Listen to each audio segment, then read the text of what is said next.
Okay, Preeti मॅडमकडे जातोय. Preeti madam, तुमच्या आवडीचा विषय की हे अर्थसंकल्प किंवा हे सगळं बजेटचं भाषण ऐकल्यानंतर सर्वसामान्य गुंतवणूकदारांनी कशा पद्धतीने गुंतवणूक करायला पाहिजे, आता ॲलोकेशन कसं असायला पाहिजे, खास करून सोनं चांदीचे जे व्हॉलेटिलिटी आपल्याला बघायला मिळते, सोनं चांदी किती असायला पाहिजे, म्युच्युअल फंड किती असायला पाहिजे, शेअरमध्ये ॲलोकेशन किती असायला पाहिजे. बघा, बऱ्याच वेळा सर्वसामान्य जो गुंतवणूकदार असतो ना, तो टॅक्स प्लॅनिंगलाच फायनान्शियल प्लॅनिंग समजतो, राईट. पण याच्यापेक्षाही खूप वेगळं असतं. Tax planning is a part of your financial planning. आणि ज्यापासून नवीन टॅक्स लॅब किंवा नवीन प्रणाली सुरू झाल्यापासून सरकारने तर हा विषयच काढून टाकला की कुठल्याही प्रकारचं टॅक्स वाचवण्यासाठी तुम्ही फायनान्शियल प्लॅनिंग करू नका. फायनान्शियल प्लॅनिंग हे तुमच्या फायनान्शियली फ्रीडमसाठी असतं. तुमचे जे आवश्यक गोल्स असतात किंवा उद्दिष्ट असतात, राईट, ते मीट करण्यासाठी करायचं असतं. त्यामुळे एका बजेटमुळे तुमच्या ॲसेट ॲलोकेशनमध्ये किंवा तुम्ही करण्यात असणाऱ्या गुंतवणुकीमध्ये खूप जास्त फरक पडायला नको. हां, टॅक्स पार्ट जसं आपण म्हणत होतो की डेट ॲसेट क्लासला इक्विटी ॲसेट क्लाससारखं समजा टॅक्सेशनचा बेनिफिट मिळाला असता, तो लोकांचा त्याच्याकडे विचार करण्याचा कल वेगळा झाला असता. दुर्दैवाने आपल्याकडे फक्त परतावा आणि लागणारा कर या दोघांवरच ठरवून आपण टॅक्स प्लॅनिंग करत असतो.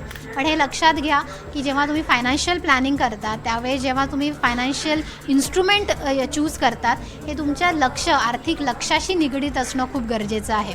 एखादा ॲसेट क्लास खूप चांगला चालतोय म्हणून फोमोमध्ये त्याच्यामध्ये खूप भरमसाठ गुंतवणूक करून नंतर मग तुमचं नुकसान कसं होऊ शकतं हे सध्याच्या सोने आणि चांदी याच्यामध्ये आलेल्या मोठ्या करेक्शनने समजलं आहे. आता मी एक उदाहरण देते की मी माझ्या क्लायंटला नेहमी सांगत राहते की तुमच्या ॲसेट ॲलोकेशननुसार इन्व्हेस्टमेंट करा, ढळू देऊ नका.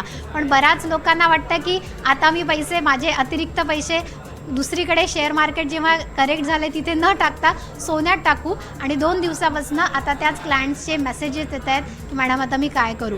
त्यामुळे खूप महत्त्वाचं असतं की दीर्घकालीन जेव्हा तुम्हाला पैसे किंवा तुम्हाला आर्थिक वृद्धी करायची असते त्यावेळेस बेसिक ॲसेट ॲलोकेशन कधीच तुम्ही चुकवू नका. तुमचे जर लाँग टर्म गोल्स आहे तर तिथे अजूनही equity asset class, equity mutual fund हा एक कोर तुमचा पोर्टफोलिओमध्ये असायला हवं. सोनं चांदी ही जी कमॉडिटी आहे ती अजूनही तुम्ही 20%, 15 ते 20% एवढंच ठेवा. ती हेजिंग म्हणून तुम्ही वापरू शकता. तसेच तुमचं डेट ॲसेट क्लासमधले अजूनही बँकेच्या FD म्हणा, डेट म्युच्युअल फंड म्हणा, EPF, PPF याच्यामधली इन्व्हेस्टमेंट तुम्हाला EPF, PPF, NPS याच्यामधली इन्व्हेस्टमेंट तुम्हाला दीर्घकालीन एक टॅक्स फ्री इन्कम मिळवून देते.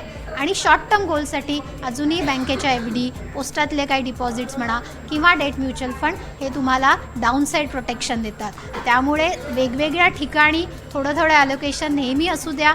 फक्त टॅक्समध्ये मला किती फायदा झाला आहे, होणार आहे, त्यामुळे सारखं तुमचं ॲलोकेशन चेंज करू नका.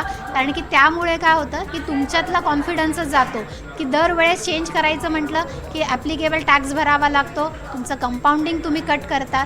त्यामुळे दीर्घकालीन विचार करा. हां, बजेट आल्यानंतर जर टॅक्समध्ये काही फरक पडत असेल थोडंफार चेंज केलेलं बरं. पण नुसतं एखादी कमॉडिटी, एखादं ॲसेट क्लास वाढतोय म्हणून त्याच्या मागे आंधळेपणाने जाणं हे कधीच हितावह नसतं.